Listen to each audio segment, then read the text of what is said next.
Hi, and welcome to the most efficient episode ever of Business Growth Central. I'm Nigel Bottrell, the founder of Entrepreneur Circle. Cameron Bottrell here, Managing Director of Entrepreneur Circle. And Elliott Bottrell here, the chief. Oh, No time. Sorry. What's the question? No time today. This Business episode owner. is all about how to get more stuff done. Question from Rachel, who runs a nursery.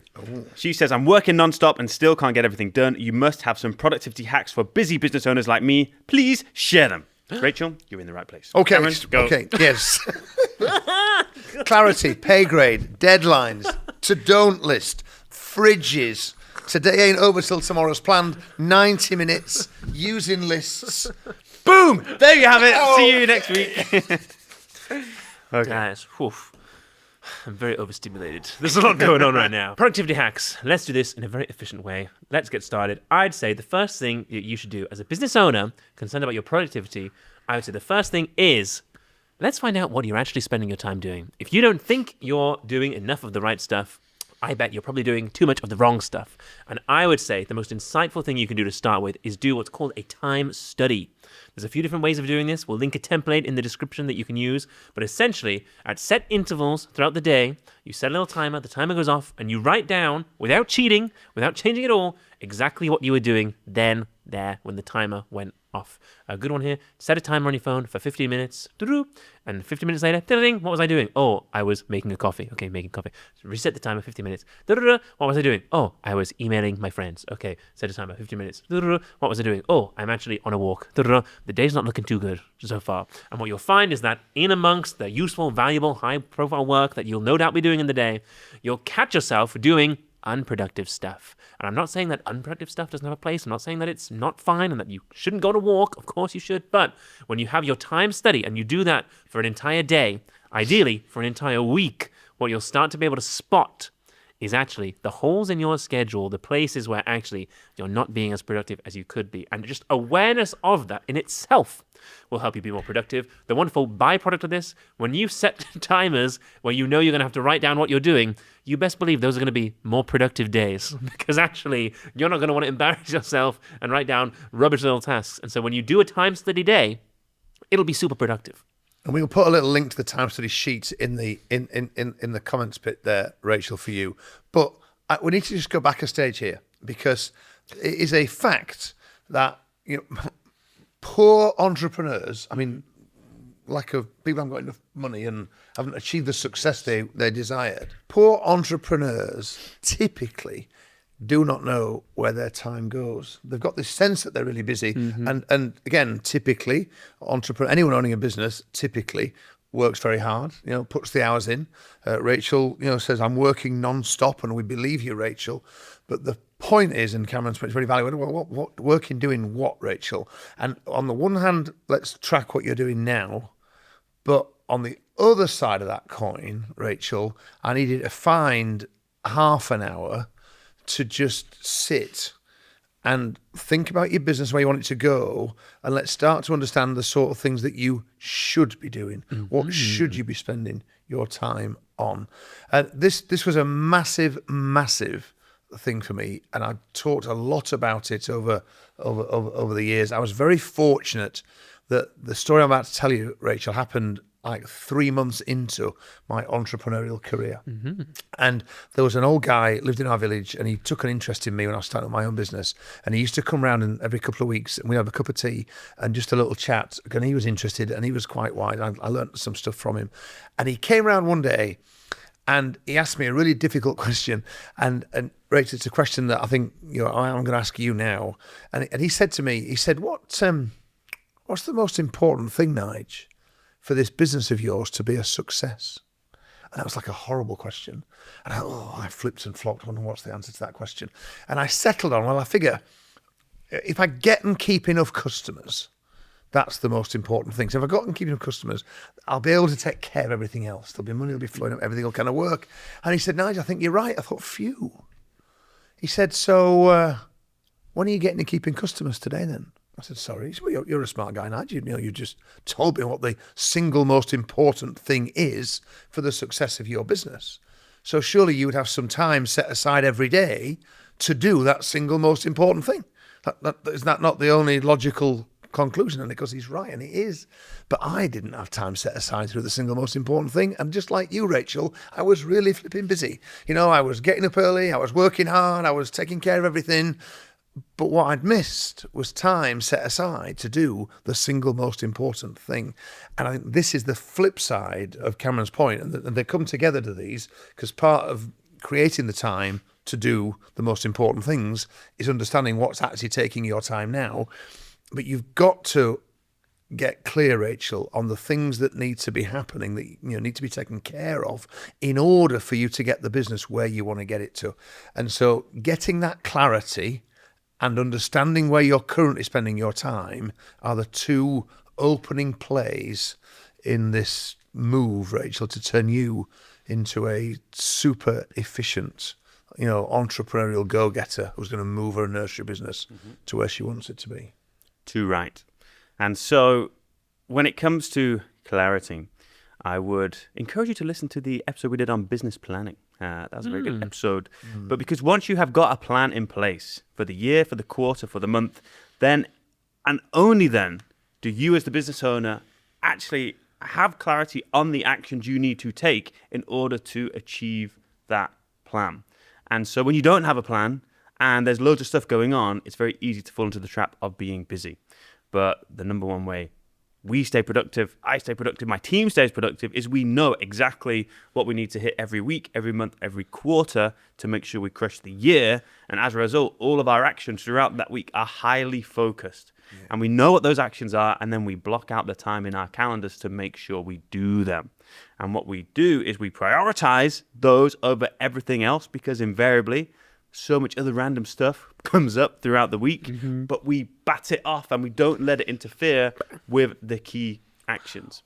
And so I encourage a lot of my team, and how I structure my week is very important, because your individual brain and levels of productivity and ability to do certain types of work will be different at different stages throughout the week. And so I'm a big fan of, I call them my sacred hours, which are the hours of the day where I am the most productive and also the least contactable. And for me, that's very early in the morning. So that is when I block out my time to do the big, meaty bits of deep work when I can just be alone with no distractions. And so I would have a think about what yours are. Yeah, and what Elliott's articulated there, Rachel, is exactly, the following day after that conversation with the guy that I mentioned a moment or two ago, I started a habit. This was in March 2003. And it's a habit, Rachel, that is in truth responsible for everything I've achieved in my business life, because I'm a morning person, as Elliott described. I know I'm at my most productive, my most prolific first thing in the morning. My output slowly tails off as we go through the day. But what it means is I come into my office. I'm usually in my office before 7:30 in the morning, and I close my door. There's a sign on my door that says, "Do not disturb unless building is on fire." And all my staff know that they cannot interrupt me in those 90 minutes in the morning. My phone is turned off. My email was turned off before I left that night before. And I come into my office and I spend the first 90 minutes of my day doing the things that are going to move my business towards where I want it to be. So I do the most important things, the big things, the strategic things. And that means I can emerge blinking into the light at kind of, 9 o'clock, 9:15, and I can deal with whatever shit the day throws at me, Rachel. Then I can deal with the staff issues and the customer issues and all the day-to-day challenges that we get as business owners. But I can do it then because I know I've done the most important things. I got the time allocated, I ring-fenced myself, I boxed myself off, I was uninterruptible, as Elliott described, and that is like such a useful thing to make happen, Rachel. And just to be clear, when I come in a morning, I know what I'm going to be doing. I know that because the last thing I do at night, the last thing I do before I leave my office at night is I get very clear. I've got a little list and a piece, and I know what I'm going to do in my 90 minutes the next morning, because my little mantra that today ain't over till tomorrow's planned is really super useful, Rachel. And it means I know, so my brain knows what I'm going to be doing tomorrow morning. The number of times I wake up and in my sleep, the brain has given me, I've got some insights, some ideas that I didn't have when I went to bed, and I'm on it. And then getting the most important stuff done early makes a massive difference. And I know you've got different challenges because Rachel might have kids, she's got to get off to school and that sort of thing, and I understand that fully. But the principle here, Rachel, of you claiming 60 or 90 minutes of your day where you can go into a place where you are uninterruptible will be massive. And I'll tell you a little secret here, because when Elliott moved into our new building here with us last year, and he has got a desk, as everyone else in the office has, and I saw this little bit of activity one day. I wonder what was going on. And Elliott actually has commandeered what can only really be described as a slightly large broom cupboard. It's a cupboard.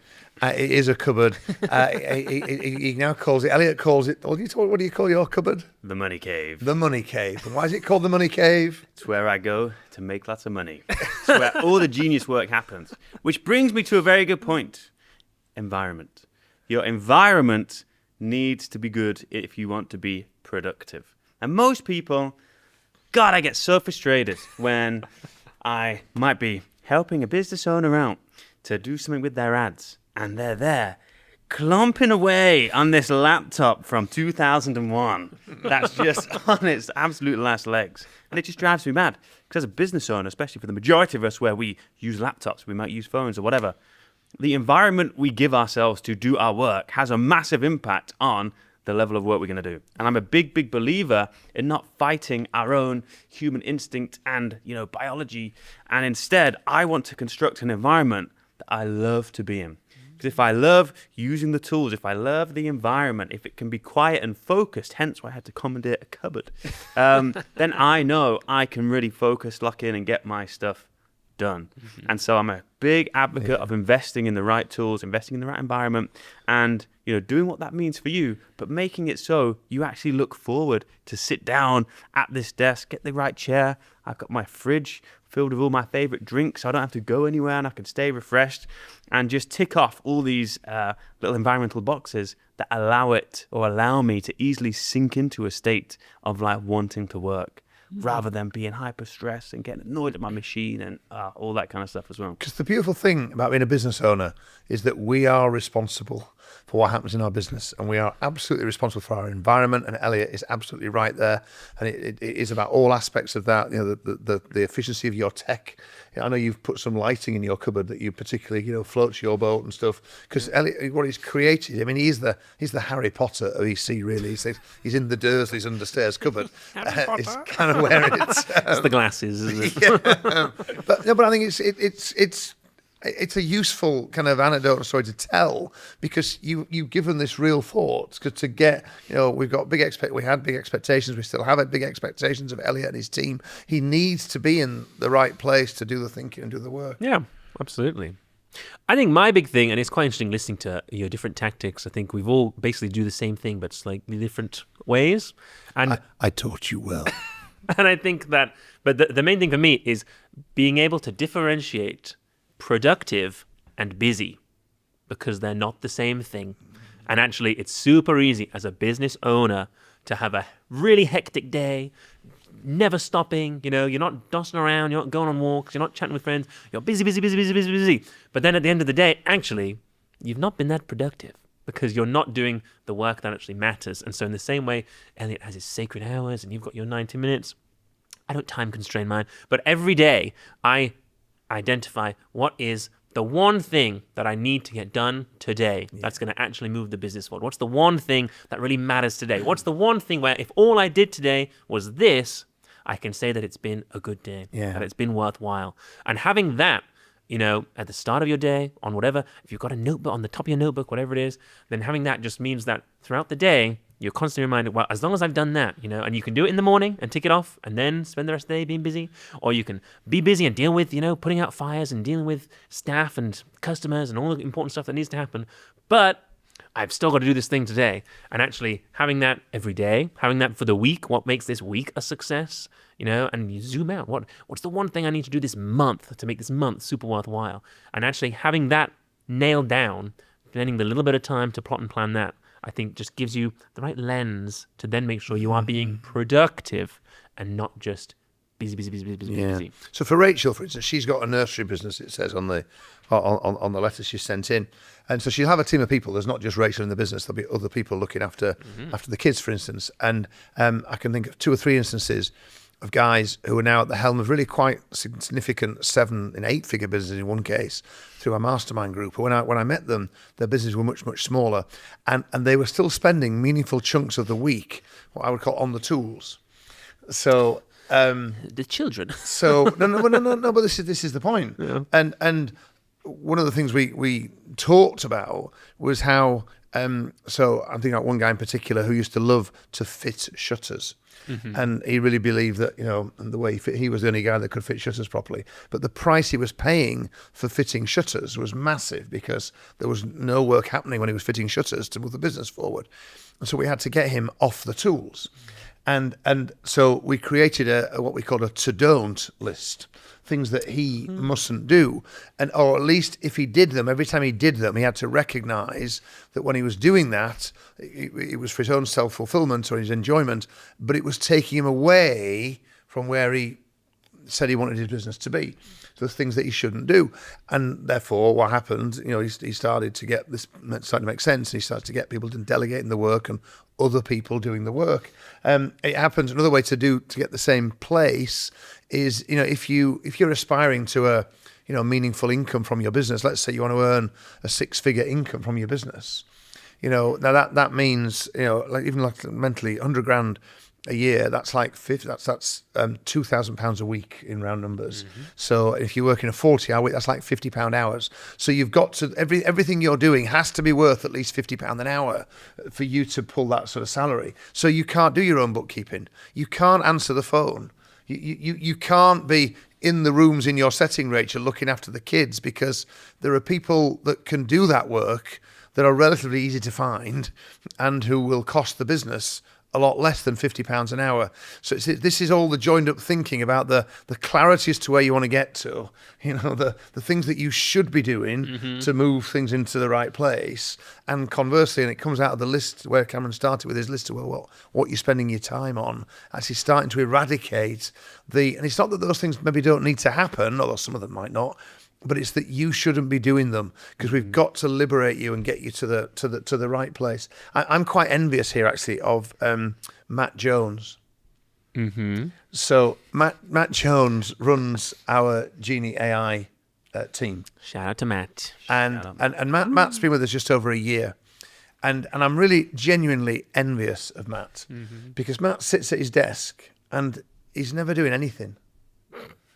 And well done, Matt. No, but what I mean is, I contrast him with a couple of his predecessors in particular, who got their sleeves rolled up and were getting stuck into everything, and they were But Matt has just been masterful at equipping his team. They've all got clarity. They know what they're there to do. He's absolutely there to support them. But he's the archetypal. He's like the conductor of his team. Yes. And Matt is never flustered. He's never stressed. I genuinely, absolutely love and admire not just his work, but the way he does his work. And in many ways, Rachel, he's a kind of really good kind of template for you and for anybody running a business, because we need the time to be able to do the thinking.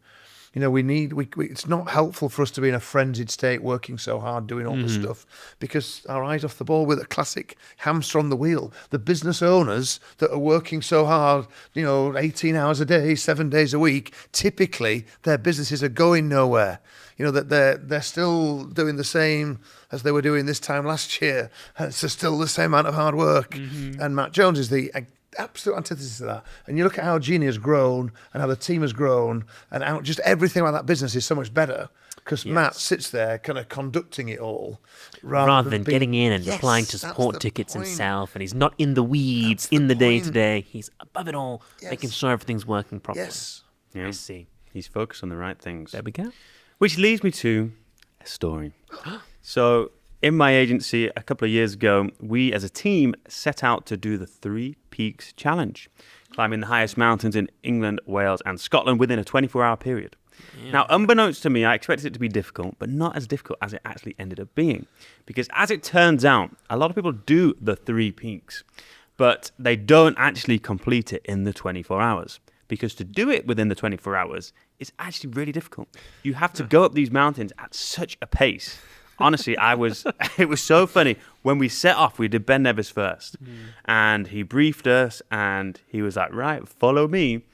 He's like, you got to stay at my pace. And when he set off, within 3 seconds, all of us looked at each other. We were like, no way. That is the pace we've got to go. And so it ended up being a real challenge because not only that, you have to get up the mountains in a certain time, but then you have to hope that the traffic's okay because you have to drive in between and make sure you don't get stuck. Yes. And so it genuinely is really tight. And so me and my squad, we managed to do it in 23 hours and 42 minutes, which is very intense. Can't define. Now, the guides have a tremendous job because they have to keep us on time. And as a result, only 60% of our team made it to all 3 peaks. Because if you're not past a certain point on the mountain at a certain time, they send you back because you're too slow. So you're not allowed to make it up. And so the front leader was this Scouse guy, and he was chief timekeeper. And he forever burned these 3 words in my head after hearing it for literally 24 hours non-stop. But he would berate us all, he would shout at us, because the second anyone started to slow down or spend a bit too long getting some water out, he would say, stop fucking faffing. Stop fucking faffing. Stop fucking faffing. Get a damn move on. And I've never heard 3 words repeated in such brutal Scouse language for so long. But it was so true. Because we all had a tendency when things were getting tough, when things were getting difficult, when we were a little bit tired, to start to faff around, to sit down, rest a little bit longer, or just be a bit slow. And his words kept us going and they got us through that. And now that is what I think throughout the day during business, because there's so many stuff going on and it's so easy for our attention to be grabbed by something that is not the actual thing that we want to be doing. Yeah. And even more so, more often than not, the thing that we should be doing is the thing we're kind of putting off. Because normally the things that are going to lead us to unlocking growth in our business are the things that either we haven't done before or they're just really difficult. And as a result, we pie them off and we lead into the stuff that we know we're really good at that we've done before. And so whenever I have that feeling, that's what I tell myself. Stop fucking faffing around and just get on with it. It's so true. Is that I think again, this is the curse of being a business owner. 'Cause it's like good news, you're your own boss. Bad news, you're your own boss, because there isn't anyone there telling you to stop fucking faffing. And actually, as business owners, there's things that we enjoy doing.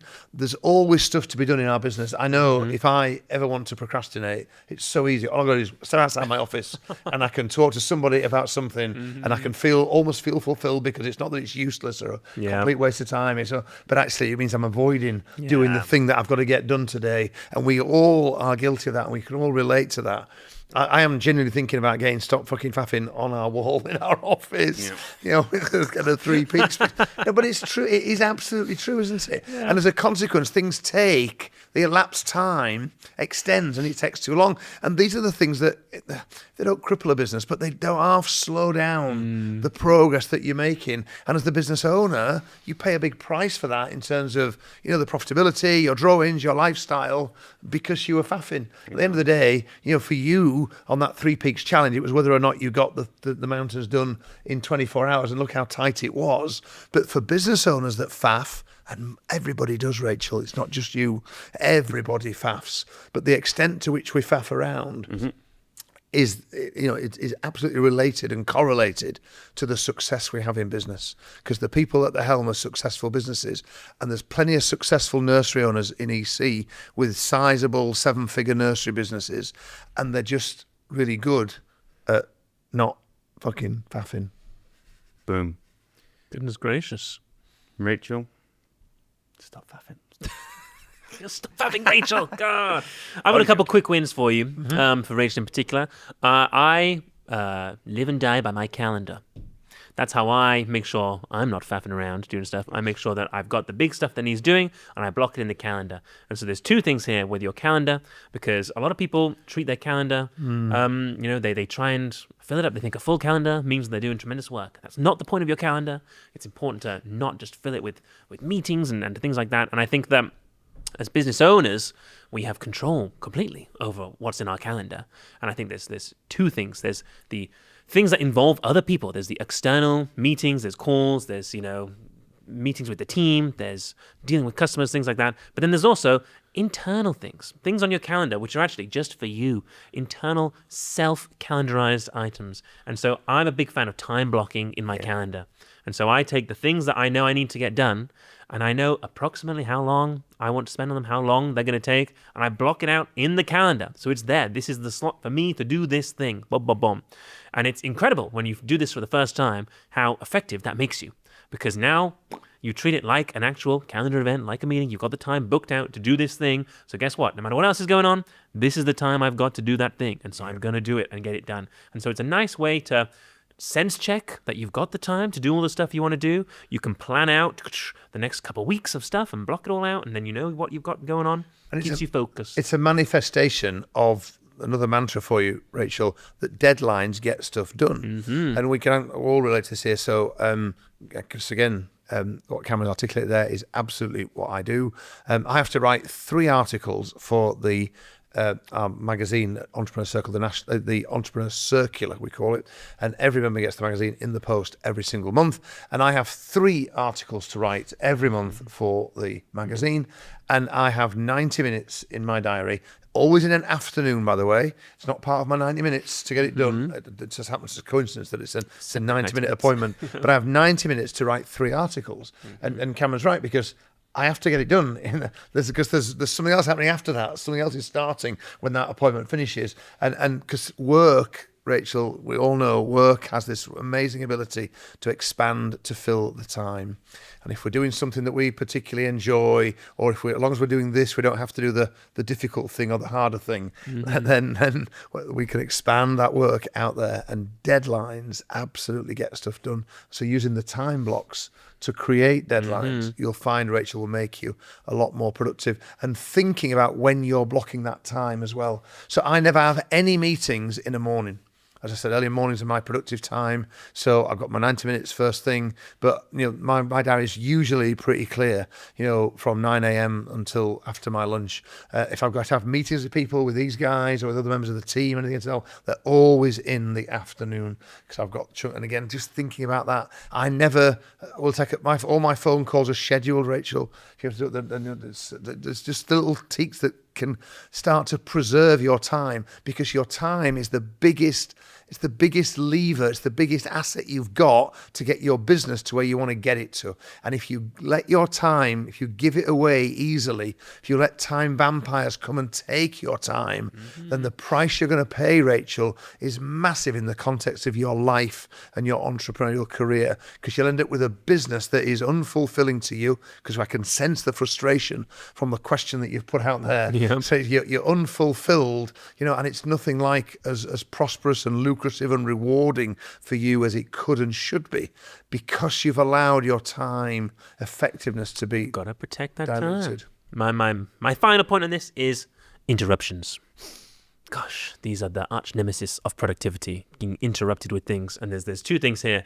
I think that actually when you pay tremendous attention to when you're scheduling things in your calendar, things like meetings, things like calls, there's no point. If you have a day and every hour you have a 15-minute meeting or appointment, you're not going to be productive in the little gap between each one. And so much better to batch any meetings, any calls. I'm a big fan. I always, if someone wants a meeting or a call, I'll try and schedule it for the end of the day, the last thing I do. And then if someone else wants a meeting that day, I schedule it immediately before that one. And so I kind of fill the calendar from the bottom up, because in the mornings, I can be super useful. And then at the end of the day, bam, my day kind of ends from a productivity point of view. And then I'm in meeting mode for the rest of the day. That's so much better than having meetings dotted around the place, because it means that you'll be able to focus, get more stuff done. So that's important.